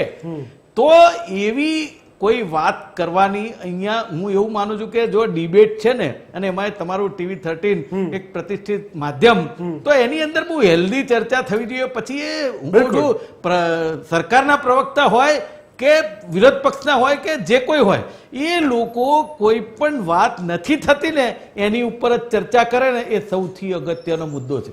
થઈ ગઈ એ તો થઈ ગઈ જોઈ જ છે. હું એમ કહું છું કે તમે આટલી શાળાઓ બનાવી, ગૃહમંત્રીશ્રીએ ઓપનિંગ કર્યું, તો શું ગુજરાતની પ્રજાએ નથી જોયું? એ કહેવાની આપણે ક્યાંય જરૂર ખરી? ના. આપણે ચર્ચા કરવા ભેગા થયા છીએ કે જે વાત અધૂરી છે, જે વાત નથી થતી, જ્યાં ભ્રષ્ટાચાર થાય છે, તમારા અધિકારી રાજ છે અને કોઈ સાંભળતું નથી. એમણે ધ્યાન એક દોર્યું મુખ્યમંત્રી, હજી એ વાત આપણે ભૂલી ગયા કે બધું રોજે રોજ કંઈક ને કંઈક વાત કરી, પેપરો ફૂટ્યા છે. એમના મગજમાં જુઓ, એક વિદ્વાન માણસ છે ને, દરેક વસ્તુઓને ધ્યાનમાં રાખીને પણ મુદ્દો નજરઅંદાજ નથી કર્યો. હા, અને વ્યક્ત પણ કર્યો છે, પોતાના સુધી સીમિત નહીં, જાહેરમાં મીડિયા સમક્ષ વ્યક્ત કર્યો છે. હા, અને ચોક્કસ એપ્રિશિએટ કરવું જોઈએ આપણે. એટલે એક્ઝેક્ટલી કહું છું કે એમના મગજમાં ઘણી બધી વાતોને લઈ અને એમણે ટકોર કરી હોય ત્યારે આપણે એમને પોઝિટિવ લઈએ એ સ્વાભાવિક બાબત છે. પણ એને હું કહું છું, ભારતીય જનતા પાર્ટીના શિક્ષણ મંત્રીએ, સરકારના શિક્ષણ મંત્રીએ અને પ્રવક્તાઓ કાર્યકર્તા આ સ્વીકારી, અને હું તો કહું છું એક અધિકારી દરેક જણને, હું તો વિરોધ પક્ષની બી વાત કરું છું કે એ લોકોના પણ ધ્યાનમાં આવે, અધિકારીઓને ધ્યાન દોરવું જોઈએ સરકારનું. અને હું કહું છું કે આ શ્વેતપત્ર 2-4 અઠવાડિયામાં તમે બહાર તો પાડો, જિલ્લાવાર ખબર પડી જશે શિક્ષણની પરિસ્થિતિ ક્યાં છે અને મુખ્યમંત્રીજીની ચિંતા શું છે, તરત ખબર પડી જશે. પણ એ જો કરવું હોય તો હું તો ટીવી 13 ને આપણે મારા માધ્યમથી કહેવા માંગુ છું, ખરેખર આ શ્વેતપત્ર વાળી વાત તમે જો શિક્ષણની આખા ગુજરાતમાં બહાર આવે ને, તો મને એમ લાગે છે કે શિક્ષણનું સ્તર બહુ સારું જશે. બિલકુલ બિલકુલ. દર્શક મિત્રો, ખૂબ સરસ આ ચર્ચા ચાલી રહી છે અને આપણે સમજવું પણ પડશે અને આગળના સમયમાં આપણે એના ઉકેલ તરફ પણ ચર્ચા કરીશું. જે રીતે ભૂપેન્દ્રભાઈ પોતે ટકોર ચોકમાં સરકારી શાળા વાઇબ્રન્ટ કાર્ય ત્યારે પણ સવાલ કરી રહ્યા છે, ત્યારે હવે આપણે આગળ વધારી આ ડિબેટને. મુકેશભાઈ, સીધી જ વાત, આપણે ઘણા બધા પ્રશ્નો લઈને વાત કરી. 2017ના મોટા પ્રોજેક્ટ એને લઈને પણ ઉલ્લેખ કર્યો કે શિક્ષણને લઈને ચૂંટણી જાણે કેવી કેવી વાતો કરવામાં આવે છે, પરંતુ સમય જતો જાય છે, શિક્ષણની વ્યવસ્થા બદલાતી નથી. હું આવું છું આપણી પાસે, આપણી જોડે ડૉક્ટર કિરીટભાઈ જોશી જે શિક્ષણવિદ છે તેઓ પણ જોડાઈ ચૂક્યા છે. કિરીટભાઈ, આપનું ખૂબ ખૂબ સ્વાગત છે. કિરીટભાઈ, આપણે આજે જોયું કે સીએમ ભૂપેન્દ્ર પટેલે જે રીતે ટકોર કરી અને શિક્ષણની ગુણવત્તા, સરકારી શાળાની ગુણવત્તાને લઈને તેમણે જે વાત કરી, ખુલીને પોતાના શબ્દો મૂક્યા, સ્વીકાર્યું પણ ખરા અને તેના પર કામ કરવું જોઈએ તેવું તેમનું વલણ હતું. શું પહેલી પ્રતિક્રિયા છે આપની? આપણા આદરણીય મુખ્યમંત્રી શ્રી બહુ જ રુજુ હૃદયના છે, નિર્મળ છે. વાસ્તવિકતાનો સ્વીકાર કરવા સાથે જે કહેવા જેવું હોય તે નિર્મળતાથી કહેતા હોય. એમની ટકોર એ બાબતની હતી કે આપણી સરકારી શાળાઓમાં અનેક સરકારી યોજનાઓ લાગુ પડે છે. શિક્ષણ ગુણવત્તાસભર બને એના માટેની સુવિધાઓ ઊભી કરી છે. આ ઉપરાંત બાળકોને ગામડાઓમાંથી, અંતરિયાળ વિસ્તારોમાંથી શાળા સુધી દોરી લાવવા માટેની યોજનાઓ છે. તો બાળકોને એમાં રસ લેતા થાય, વિદ્યાર્થીઓ અને એમના વાલીઓ પણ એમાં રસ લેતા થાય અને શાળા પ્રત્યે એક લાગણીનો એક માહોલ ઉભો થાય કે ના, મારે શિક્ષણની જરૂર છે, ત્યાં સાચું શિક્ષણ મળે છે, સારું શિક્ષણ મળે છે, યોગ્ય સુવિધાઓ છે. આ વાત ત્યાં સુધી પહોંચવી જોઈએ, આ મુખ્ય વાત એમની હતી. હા, નો ડાઉટ કે આજે પણ આપણા રાજ્યની શાળાઓમાં શિક્ષકોનું પ્રમાણ પૂરતા પ્રમાણમાં નથી, આ હકીકત છે. પણ એ પણ ભરતી કરવાની પ્રક્રિયા સતત ચાલી રહી છે અને એ મને વિશ્વાસ છે કે માનનીય મુખ્યમંત્રીશ્રીના માર્ગદર્શન સાથે શિક્ષણ મંત્રીશ્રી દ્વારા શક્ય એટલા વહેલા શિક્ષકોની ભરતી થઈ જશે. પણ શિક્ષકો એ શું કરવાની જરૂર છે?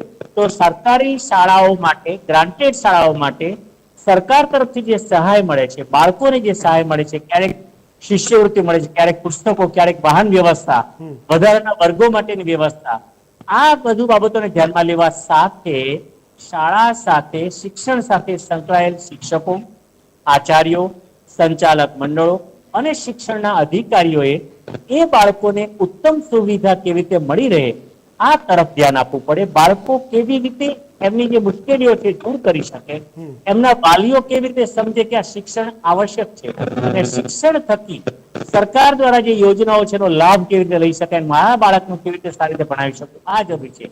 એમાં હું ચોક્કસ કહી શકીશ કે રાજ્ય સરકારે સરકારી ગ્રાન્ટેડ શાળાઓમાં પણ અનેક ટેકનિકલ સુવિધાઓ ઊભી કરી છે, ભૌતિક સુવિધાઓ ઊભી કરી છે. ઓરડાઓની ઘટ પૂરી કરવા, નો ડાઉટ કે આજે પણ ખૂટે છે, પણ એ વધઘટ તો રહેવાની જ છે, કારણ કે સંખ્યા વિદ્યાર્થીની વધશે, ઘટશે, પણ સંપૂર્ણ ઝીરો થાય એવું ભાગ્ય જ બનશે. એટલે માનનીય મુખ્યમંત્રીશ્રીનો જે વિચાર છે એ સરાહનીય છે, સાચું સૂચન છે અને સમાજના હિતમાં.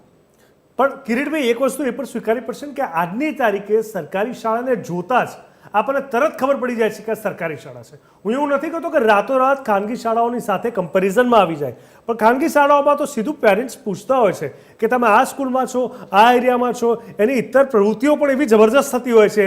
સરકારી શાળાની વાત કરીએ તો ડ્રોપઆઉટ રેશિયો ના થાય, વ્યવસ્થિત એમને ટ્રીટમેન્ટ મળે, એટલે કે શિક્ષણને લગતી ટ્રીટમેન્ટ, જેમાં ક્યાંક મધ્યાહન ભોજનની વાત આવી જાય, ક્યાંક એમને ચોપડીઓ આપવાની વાત આવી જાય, ક્યાંક શાળાઓની વ્યવસ્થાની વાત આવી જાય, એને લઈને બેઝિક વસ્તુ પર જ પ્રસાર હંમેશા થાય છે. તો એ કામ કેમ આપણે આટલા વર્ષોથી નથી કરી શક્યા ગુજરાતની અંદર? આ વાત હતી, પણ એક દશકા પહેલાની વાત છે. છેલ્લા 2 દશકા દરમિયાન હું એમ કહીશ કે રાજ્યની સરકારી શાળાઓ, એમાં પણ પ્રાથમિક શાળાઓમાં જે કમ્પાઉન્ડ હોલ નહોતા, બાળકો માટે ટોયલેટ, યુરિનલ નહોતા, યોગ્ય ગ્રાઉન્ડ નહોતા, એ સુવિધાઓ આપવા માટે પ્રયત્ન કર્યો છે. ત્યાં કોમ્પ્યુટર લેબ આપવામાં આવી, ત્યાં ગ્રંથાલયો માટે પુસ્તકો આપવામાં આવ્યા છે. જે વાત ત્યાં છે ત્યાં મળેલી સુવિધાઓ બાળકો સુધી ઉત્તમ રીતે કેમ પહોંચે, અને આપ જે કહો છો એમાં તથ્ય છે, એમાં હું સત્ય સ્વીકારું છું. છતાં હું આપને એમ કહી રહ્યો છું કે રાજ્યની અંતરિયાળ વિસ્તારની ઘણી બધી એવી જિલ્લા પંચાયતની શાળાઓ છે જ્યાં અનેકવિધ પ્રવૃત્તિઓ થાય છે, જ્યાં અનેકવિધ સુવિધાઓ પણ છે અને સમાજનો એમાં સહયોગ મળી રહ્યો છે. અને એવી શાળાઓમાં અભ્યાસ કરીને રાજ્ય કક્ષાએ કે રાષ્ટ્ર કક્ષાએ નામાંકિત બનેલા વિદ્યાર્થીઓ પણ આજે આપણને જોવા મળે છે. પણ હા, એ ચોક્કસ વાત છે કે માનનીય મુખ્યમંત્રી શ્રી જે કહ્યું તે વાત કે શાળાઓમાં એવો માહોલ ઊભો કરીએ કે બાળકોને પણ શાળામાં આવવાનું મન થાય અને એમના વાલીઓ પણ દોડતા સરકારી શાળાઓમાં જ મૂકે અને આ ટકોર યોગ્ય શિક્ષણ વ્યવસ્થા કરવા માટેની છે, શિક્ષણની ગુણવત્તા સુધારવા માટેની છે અને સરકાર તરફથી મળેલી સહાયોનો યોગ્ય ઉપયોગ કરવા બાબતની છે એવું હું માનું છું. બિલકુલ. પણ મુકેશભાઈ, ક્યાંક ને ક્યાંક આ આખી ઈચ્છા મનમાં રહી ગયું હોય વર્ષોથી, એવું નથી લાગતું અત્યારની પરિસ્થિતિને જોતા? જો પહેલાં તો ભારતીય જનતા પાર્ટીના પ્રવક્તા જતા રહ્યા એટલે કંઈ કામ હશે, પણ એમણે જે વાત કરી ને કે 30 વર્ષ પહેલાં તો કશું સ્કૂલો કામ જ નહોતું થતું, અત્યારે આ થાય છે. મને એમ થાય છે કે આપણા લોકલાડીલા પ્રધાનમંત્રીથી માંડી અને કેટલાય નેતાઓ અને કેટલાય દિગ્ગજો આ સરકારી સ્કૂલોમાં ભણીને જ આગળ આવ્યા છે. અત્યારે હવે ધીરે ધીરે હું માનું છું કે કોંગ્રેસની સરકારોમાં પણ પ્રાઇવેટ સ્કૂલો બની હતી, કબૂલ કરું છું, પણ જે અત્યારે જે ટકાવારી છે ને એનો રેશિયો ખૂબ ઊંચો ગયો છે. અને પ્રાઇવેટ સ્કૂલો છે એનું કંઈ ખોટું નથી, ના, ના, ખોટું વસ્તુ નથી, પણ સરકારી શાળામાં જો આ ગુણવત્તા જ ના જળવાય એ ચોક્કસ ખોટું છે. હા, એટલે એ તમે સવાલ કરી દીધો, હું એ જ બોલવા જતો હતો કે સરકારી સ્કૂલ અને પ્રાઇવેટ સ્કૂલ લોકોની માનસિકતા જે બની ગઈ છે, તો હું એવું માનું છું કે આ જે પ્રાઇવેટ સ્કૂલો છે એ પણ ચાલે છે, ભલે પ્રાઇવેટ માલિકો ચલાવે છે, પણ મૂળ તો સરકારની નજર હેઠળ જ ચાલે છે. એમના ધારાધોરણને એ બધું તો ડીઓ કચેરીમાં નક્કી તો થતું જ હોય છે. તો હું એવું માનું છું કે સરકારી સ્કૂલોના જે કંઈ શિક્ષકો છે કે જે અધિકારીઓ છે એમને ત્યાં આપણે ટ્રેનિંગ લેવા મોકલવા જોઈએ, એવું બની શકે. કારણ કે પ્રાઇવેટ સ્કૂલોમાં આટલું સરસ દેખાય, તમે હમણાં એક શબ્દ સારો કહ્યો કે આપણે નજરે જોતા જ ખબર પડી જાય કે આ સરકારી સ્કૂલ છે, તો એવું કેમ? આ વસ્તુને આપણે કમ્પેરિઝન કેમ ના કરવાનું શરૂ કરીએ? હું કહું છું કમ્પેરિઝન કરી દઈએ એવું ના માનીએ, શરૂ કરીએ તો જેનાથી એવું થાય કે તમે સ્માર્ટ સ્કૂલ જુઓ અને પ્રાઇવેટ સ્કૂલ જુઓ, કોઈ ફરક જ ના લાગે તમને. તો હું એવું ચોક્કસ માનું છું કે ગુજરાતની જનતા પોતાના બાળકને સરકારી સ્કૂલમાં મૂકતા ખચકાશે નહીં. પણ તમે કીધું એ પ્રશ્ન જો નજરે દેખાય તો એ તરત જ એને ફરક દેખાશે. એક મુદ્દો 2017ની તમે FRCની જે વાત કરી ને સાહેબ, એની અંદર બહુ મોટી વાતો થઈ હતી અને આપણા ભાઈ કિરીટભાઈ પણ સાક્ષી છે એના, કે FRCની કમિટીમાં નિર્ણય લેવાશે કે ભાઈ એના ધારાધોરણ નક્કી થશે. સાહેબ, વાલી મંડળમાંથી કોઈને કમિટીમાં લેવામાં ના આવ્યા. તમે વિચાર કરો, જે પીડાય છે એ કમિટીનો એ મેમ્બર નહીં, તો પછી વાલીઓ જે પીડાય છે એ કમિટીની અંદર જો એ વાલી જ નથી તો તમે નિર્ણય કેવી રીતે લઈ શકો? અને જે લોકો દિગ્ગજો છે, હું કહું છું અધિકારી હોય, પેલા નિવૃત્ત જજ હોય, ઘણા બધા હોય, પણ એ લોકોના દીકરાઓ તો પ્રાઇવેટ સ્કૂલોમાં ભણીને મોટા થયા છે અને એ લોકોને ખબર નથી કે અત્યારે ફી કેટલી ચૂકવવી પડે છે. અને કદાચ ચૂકવવી પડે છે તે લોકો સક્ષમ છે, પણ જે લોકો સક્ષમ નથી અને જે લોકો સફર કરી રહ્યા છે એવા લોકોને જો FRC કમિટીમાં લેવામાં આવે, એટલે કે વાલીઓ, તો એ નિર્ણયની અંદર એકબીજાની આપલે કરી શકાય. અને કિરીટભાઈએ જે વાતો કરી એ ખૂબ, હું તો એમને એપ્રિશિએટ કરું છું કે એમણે ઘણી બધી સારી વાત કરી. તો આવા માણસો બી સાથે હોય ને તો હું માનું છું કે ચોક્કસ ગુજરાતના બાળકોને ભણવું જે દોહલું બન્યું છે ને એ ન બને. અને 100% આપણે માનીએ છીએ આટલા વર્ષથી ગુજરાતની સરકાર ચાલે છે તો કામ કરવા માટે પ્રજા સરકારને બેસાડતી હોય, જે કોઈ પણ સરકાર હોય, પછી એ કામ ગણાવવાની જરૂર મારી દ્રષ્ટિએ નથી. એના માટે આ ભૂપેન્દ્રભાઈ આ ટકોર જે કરી છે માનનીય મુખ્યમંત્રીશ્રીએ, એને હું એ એપ્રિશિએટ કરું છું કે એમણે આજે કામ કરે છે એમણે ક્યાંય એમના શબ્દમાં એવું નથી કર્યું કે અમે આમ કરીએ છીએ.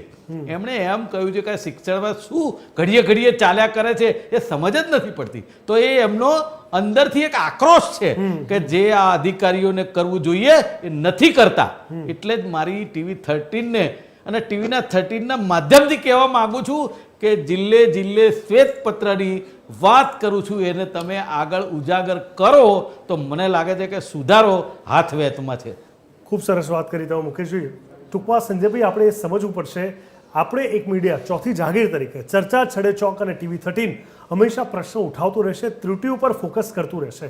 પણ ખૂબ દુઃખ થાય છે જ્યારે વ્યવસ્થાના ભાગરૂપે અધિકારીઓ કહીએ, તંત્ર કહીએ, વહીવટી ધોરણે કહીએ, ત્યારે ધરાતલ પર જ્યારે કામ નથી થતું અને પ્રશ્ન જ બનીને ઊભો રહી જાય છે, ત્યારે એ બાળકો પર ચોક્કસથી દયા આવે છે કે એ લોકોનો શું વાંક? બિલકુલ જીગર, અહીંયા આપણે આજની ઘટના અને સરકારના જ એક બીજા વિભાગની જો વાત કરીએ તો જે રીતે તમે કહ્યું કે સરકારી સ્કૂલને જોતા વહેત જ ખબર પડે છે, એની ઇમારત જર્જરિત ઇમારત, એના કલર વગરના જે દિવાલો છે એ જોતા જ ખબર પડે છે કે આ સરકારી ઇમારત છે, તો એમાં સુધારો કરવો જરૂરી છે. બીજા વિભાગની વાત કરીએ તો ગુજરાત રાજ્ય સરકારનું વાહન વ્યવહાર નિગમ, તમને યાદ હોય તો પ્રાઇવેટ લક્ઝરીઓનો રાફડો ફાટ્યો Yes, હતો. exactly. લોકો અલગ અલગ જગ્યાએ લાખો લોકો કરોડોની કમાણી કરતા લક્ઝરીના માલિકો, ત્યારે સરકારનું ધ્યાન ગયું અને સરકારી જે ખખડી ગયેલી બસો હતી, રોડ ઉપર મોતનો મંડપ કહી શકાય એવા પ્રકારની બસની અંદર એ લોકોએ ફેરફાર કરીને વોલ્વો બસો મૂકી. તો ત્યાં તરત જ એ જ પ્રજા, એ જ પબ્લિક વોલ્વોમાં ફરતી થઈ, ફરી પાછું એ તંત્ર ધબધબતું થયું. તો એ રીતે જ આ ને આ વ્યવસ્થા જો સરકારી શાળાઓમાં કરવામાં આવે તો શા માટે પ્રાઇવેટ સ્કૂલ તરફ જે ખેંચાયેલો વાલી છે, પોતે લાખો રૂપિયા કમાઈને લાખો રૂપિયા પોતાના બાળકો પાછળ ખર્ચે છે, એ રોકાઈ જશે? તો મને એવું લાગે છે કે કદાચ આવનારા દિવસોમાં જો સરકારી શાળાના કારણે પ્રાઇવેટ સ્કૂલમાં જે લાખો કરોડો રૂપિયા ભરતા માતા પિતા પોતાના બાળકોને સરકારી સ્કૂલમાં મૂકશે તો રાજ્યની વ્યક્તિ દીઠ આવકમાં પણ વધારો થશે. બિલકુલ સાચી આ વાત છે. આવનારા ભવિષ્યમાં ખરેખર ઉજ્જવળ ભવિષ્યનું એક સરસ કદમ હશે રાજ્ય સમય સરકારના. ખૂબ જ ઓછો છે, આ ડિબેટને સમાપ્ત કરવી પડશે. મુકેશભાઈ, ડૉક્ટર કિરીટભાઈ, સંજયભાઈ, ખૂબ ખૂબ ધન્યવાદ. હું એવું ચાહું છું કે આમ જોવા જઈએ તો આપણે સૌ જાણીએ છીએ કે સૌથી મોટી તકલીફ સામાન્ય માણસ, મિડલ ક્લાસ લોકો માટે હોય તો એક તો હોસ્પિટલ એટલે મેડિકલનો એક્સપેન્સીસ અને બીજું એજ્યુકેશન. હવે હોસ્પિટલની વાત કરીએ, મેડિકલની વાત કરીએ તો મા અમૃતમ યોજનાથી લઈને અનેક યોજના સરકારે કરી છે, જેનો લાભ અનેક લોકોને મળી રહ્યો છે. શિક્ષણ પર પણ એવું જ કંઈક કામ થવું જોઈએ જેથી કરીને ગવર્મેન્ટ એટલે સરકારી શાળાના વિદ્યાર્થીઓને કંઈ ખૂટે નહીં, કંઈ ઘટે નહીં. અને આ તમામની વચ્ચે મુખ્યમંત્રી ભૂપેન્દ્રભાઈ પટેલે જે ટકોર કરી છે એ ખૂબ જ આવકારદાયક છે. અને ટકોરની અંદર તેમનો જે આશય છે, તેમનો જે આક્રોશ છે, જે અંતમાં મુકેશભાઈએ વાત કરી, એ આક્રોશ અને આશયને સમજવાની જરૂર છે. નહીં કે એમના સ્વભાવને આપણે સમજવાને એનાલિસિસ કરીએ, એ આક્રોશ કેમ કરવો પડે, એ ધ્યાન કેમ દોરવું પડ્યું. એમને જે રીતે કહ્યું એ સ્પષ્ટ બતાવે છે કે તેઓ પોતે પણ જોઈ રહ્યા હતા કે ઘણી જગ્યાએ ઘણા કામ અટકી ગયા છે, અથવા જે ધોરણે જે રીતે થવા જોઈએ એ નથી થઈ રહ્યા શિક્ષણના ધોરણે, એને લઈને વારંવાર પ્રશ્નાર્થ ઊભા થાય છે. ત્યારે આશા રાખી કે આગળના સમયમાં વ્યવસ્થામાં સુધારો આવે અને તાત્કાલિક ધોરણે તેના પર કામ થાય. ચર્ચા છડે ચોકમાં બસ અત્યારે આટલું જ. દેશ દુનિયા ગુજરાત રાજ્યની પડે પડની વિગત અને સમાચાર માટે આપ જોતા રહો TV13 ગુજરાતી, હકથી ગુજરાતી. નમસ્કાર.